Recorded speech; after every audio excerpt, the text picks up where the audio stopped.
Tu as déjà fait du fitness, de la musculation ou soulever des haltères et tu répètes cet exercice ou peut-être des courses en montagne et au début quand tu le fais, eh bien ça va bien et plus tu fais un effort sur un muscle, tu te rends compte que le lendemain tu es rempli de courbatures. Mais si tu veux conquérir de nouveaux territoires, si tu veux gagner de la force, de la puissance, si tu veux pouvoir aller plus loin dans ta vie et porter des charges, tu sais bien que le muscle doit souffrir pendant un temps. Et quand un muscle fait mal, c'est que les tissus se déchirent, le sang commence à venir et il y a toute une transformation qui est en train de s'opérer dans la déchirure des tissus qui sont là, mais c'est aussi comme ça que tu gagnes en souplesse et en musculature. Donc ça fait mal, il y a une souffrance qui est là, mais cette souffrance elle est faite pour que nous puissions aller plus loin. Et on veut croire que Dieu veut innover et élargir l'espace de nos tentes. Et pour pouvoir élargir l'espace de nos tentes, c'est un peu comme la musculature.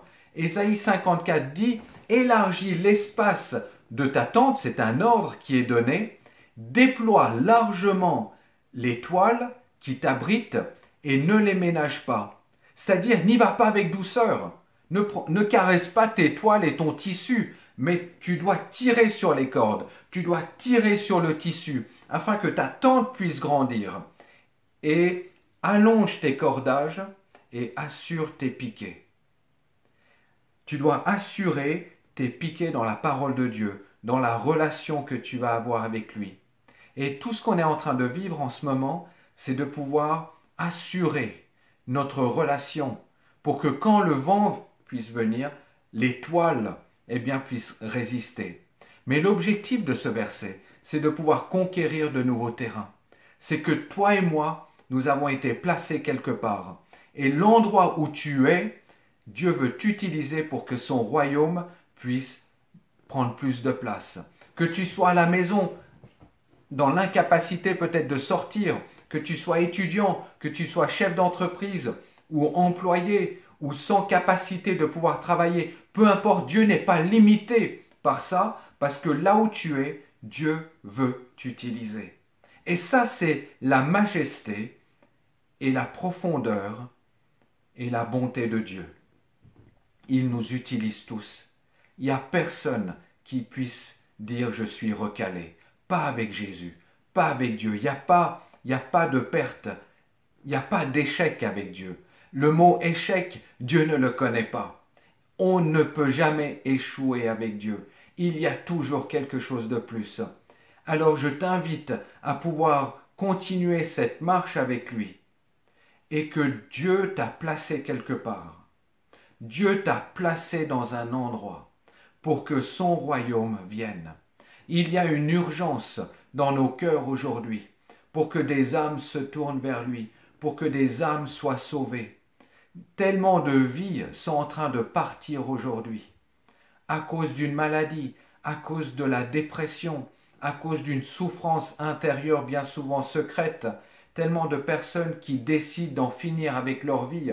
Et il y a une urgence parce que quand tu es face à de telles personnes, quand tu es face à des familles qui perdent quelqu'un qui a décidé de partir, tu découvres tout à coup l'urgence de communiquer l'amour de Dieu. Et élargir l'espace de ta tente n'est plus une option de si j'en ai envie ou si je peux le faire, mais c'est une invitation de la part de Dieu de te dire tu peux y arriver. Un pas après l'autre.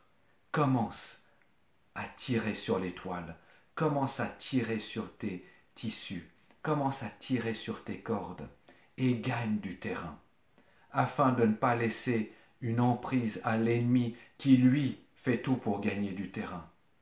Mais c'est à Dieu de gagner du terrain. Et toi et moi, nous voulons être dans le plan de Dieu pour que ce terrain soit gagné. Rien à l'ennemi et tout à Dieu. Et ça, c'est notre décision aujourd'hui. C'est Père, merci pour ces nouveaux terrains que nous allons conquérir. Je te souhaite une très belle journée avec cette réflexion. Tu peux aussi méditer sur Deutéronome 11, 24, qui va aussi dans le même sens. À demain.